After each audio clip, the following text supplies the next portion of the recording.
नमस्कार दोस्तों, आज हम पढ़ेंगे सुमित्रा नंदन पंत जी की कविता ग्रामश्री। सबसे पहले कवि परिचय। सुमित्रा नंदन पंत का जन्म उत्तरांचल जो कि उत्तराखंड है अब के अल्मोड़ा जिले के कौशानी गांव में सन 1900 में हुआ। उनकी शिक्षा बनारस और इलाहाबाद में हुई। आज़ादी के आंदोलन के दौरान महात्मा गांधी के आह्वान पर उन्होंने कॉलेज छोड़ दिया। छायावादी कविता के प्रमुख स्तंभ रहे सुमित्रा नंदन पंत का काव्य क्षितिज 1916 से लेकर 1977 तक फैला है। सन 1977 में उनका देहावसान हो गया। वे अपनी जीवन दृष्टि के विभिन्न चरणों में छायावाद, प्रगतिवाद एवं अरविंद दर्शन से प्रभावित हुए।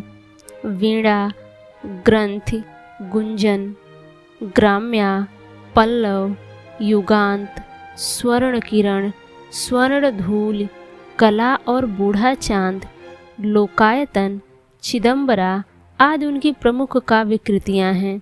उन्हें साहित्य अकादमी पुरस्कार, भारतीय ज्ञानपीठ पुरस्कार एवं सोवियत लैंड नेहरू पुरस्कार से सम्मानित किया गया।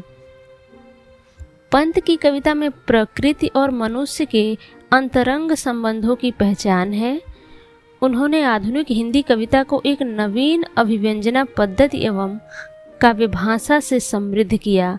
भावों की अभिव्यक्ति के लिए सटीक शब्दों के चयन के कारण उन्हें शब्द शिल्पी कहा जाता है। अब थोड़ा सा परिचय कविता का ले लेते हैं। ग्रामश्री कविता में पंत ने गांव की प्राकृतिक सुषमा और समृद्धि का मनोहारी वर्णन प्रस्तुत किया है। खेतों में दूर तलक फैली हरियाली, फसलें, फल फूलों से लदी पेड़ों की डालियां और गंगा की सुंदर रेती कवि को रोमांचित करती है। उसी रोमांच की अभिव्यक्ति है यह कविता। तो अब पढ़ते हैं अपनी कविता की ओर। ग्रामश्री। पहला स्टंजा है। फैली खेतों में दूर तलक मखमल की कोमल हरियाली, लिपटी जिससे रवि की किरणें, चांद की सी उजली जाली। तिनकों के हरे हरे तन पर हिल हरित रुधिर है रहा झलक, श्यामल भूतल पर झुका हुआ नभ का चीर निर्मल नील फलक। ग्रामश्री का अर्थ है गांव की शोभा। इस कविता में पंत जी ने गांव की सुंदरता का वर्णन करते हुए कहते हैं कि गांव में दूर तलक मखमली हरियाली फैली है, जिस पर सूर्य की किरणें सुनहली जाली के समान लिपटी हैं। कवि कहते हैं कि हरी हरी घास और तिनकों का हरा रंग ऐसा चमक रहा है मानो उनके शरीर में हरा रुधिर बह रहा हो। इन हरियाली भरी खेतों के ऊपर नीला आकाश ऐसा सुंदर प्रतीत हो रहा है मानो वो इनका रक्षक हो। अगली स्टंजा है। रोमांचित सी लगती वसुधा आई जो गेहूं में बाली, अरहर सनई की सोने की किंकड़ियां है शोभाशाली। उड़ती भीनी तैलक के गंध, फूली सरसों पीली पीली, लो हरित धरा से झांक रही नीलम की कली तीसी नीली। कवि कहते हैं कि गेहूं में बालियां आ जाने से धरती रोमांचित सी लगती है। उस पर अरहर सनई के पौधों में पीले पीले फूल आ चुके हैं जो खेतों की सुंदरता को बढ़ा रहे हैं। सरसों में फूल आ जाने से चारों ओर तैलक्य यानी तेल की गंध फैली है। कवि तीसी के फूलों की सुंदरता का बखान करते हुए कहते हैं कि तीसी की अधखिली कलियां ऐसे प्रतीत हो रही हैं मानो नील मड़ियों के फूल निकलकर झांक रहे हैं। Next stanza. रंग रंग के फूलों में रिलमिल हंस रही सखियां मटर खड़ी, मखमली पेटियों सी लटकी, छिमिया छिपाए बीज लड़ी। फिरती है रंग रंग की तितली, रंग रंग के फूलों पर सुंदर, फूले फिरते हैं फूल स्वयं, उड़ उड़ वृंतों से वृंतों पर। इन पंक्तियों में कवि खेतों की सुंदरता का वर्णन करते हुए कहते हैं कि खेत रंग बिरंगे फूलों, कलियों और तितलियों से सुसज्जित है। हरे भरे खेतों में मटर के पौधे आपस में टकराकर मुस्कुरा रहे हैं, जैसे सखियां आपस में अटखेलियां करती हुई हंसी ठिठोलियां करती हैं। इन रंग बिरंगे फूलों पर जब रंग बिरंगी तितलियां मंडराती हैं तो ऐसा लगता है कि तितलियां नहीं, स्वयं फूल उड़ उड़ कर विचरण कर रहे हैं। अगली पंक्ति है, अब रजत स्वर्ण मंजरियों से लद गई आम्र तरु की डाली, झर रहे ढाक पीपल के दल, हो उठी कोकिला मतवाली। महके कटहल मुकुलित जामुन, जंगल में झरबेरी झूली, फूले आड़ू नींबू दाड़िम, आलू गोभी बैंगन मूली। इन पंक्तियों में पंत जी पेड़ों की सुंदरता का वर्णन करते हुए कहते हैं कि आम के पेड़ों पर सुनहले रंग के मोर आ गए हैं। पतझड़ के पश्चात बसंत आने पर पेड़ नए फल, फूल और पत्तों से लद जाते हैं। ये देख कोयल खुशी से मतवाली हो जाती है।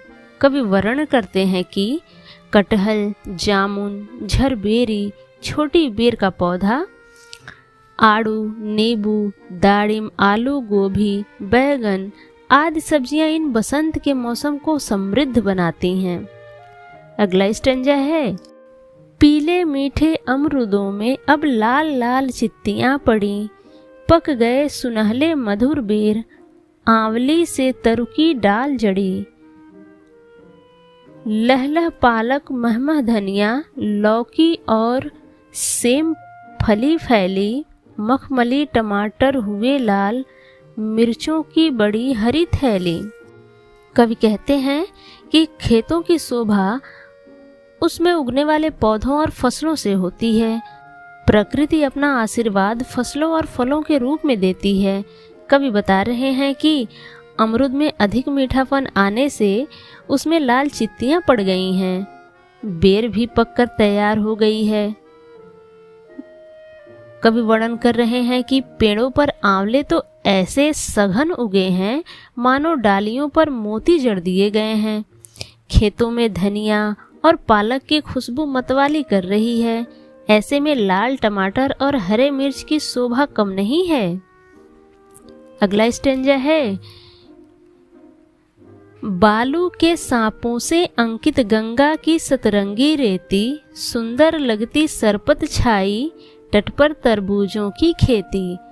अंगुली की कंघी से बगुले कलंगी सवारते हैं कोई, तिरते जल में सुरखाब पुरिन पर मगरौठी रहती सोई। इन पंक्तियों में पंत जी गंगा तट की सुंदरता का वर्णन कर रहे हैं कि गंगा के साथ बहे हुए बालू सूखने पर ऐसे प्रतीत होते हैं जैसे कोई सांप धूप में लेटा हो और धूप में चमक रहा हो। तट पर तरबूजों की खेती ऐसी सुंदर, तट पर तरबूजों की खेती सुंदरता में चार चांद लगा रही है। गंगा जल में बगुले एक पैर से सिर खुजलाते ऐसे प्रतीत होते हैं मानो वो अपने केस संवार रहे हैं। सुरखाब व मगरौठी पक्षी अपने अपने क्रियाकलाप में व्यस्त हैं। लास्ट स्टैंजा है, हंसमुख हरियाली हिम आतप, सुख से अलसाए से सोए, भीगी अधियाली सी नीस की, तारक स्वप्नों में से खोए। मरकत डिब्बे सा खुला ग्राम, जिस पर नीलम नव आच्छादन, निरूपम हिमांत में स्निग्ध शांत, निज शोभा से हरता जनमन। ठंडी में प्राकृतिक नज़ारा कैसा होता है, कवि द्वारा इन पंक्तियों में बताया गया है। कवि कहते हैं कि हंसमुख हरियाली बर्फ पड़ने पर मानो अलसा गई है। सर्दी की रातों में ओस पड़ने के कारण सब कुछ भीगा भीगा सा और ठंडा ठंडा सा महसूस होता है। तारों को देखकर ऐसा प्रतीत हो रहा है मानो वे सपनों की दुनिया में खोए हैं। इन मनोहर वातावरण में गांव पन्ना नामक रत्न के डिब्बे जैसा प्रतीत हो रहा है। जिसके ऊपर नीला आकाश झुका हुआ है। ये शरद ऋतु में गांव का मनोरम दृश्य सबका मन मोह लेता है। तो यहाँ आकर ग्राम श्री कविता का भावार्थ पूर्ण होता है। उम्मीद है आपको समझ आया होगा। समझ आया हो तो लाइक और कमेंट जरूर करें। मिलते हैं नेक्स्ट वीडियो में।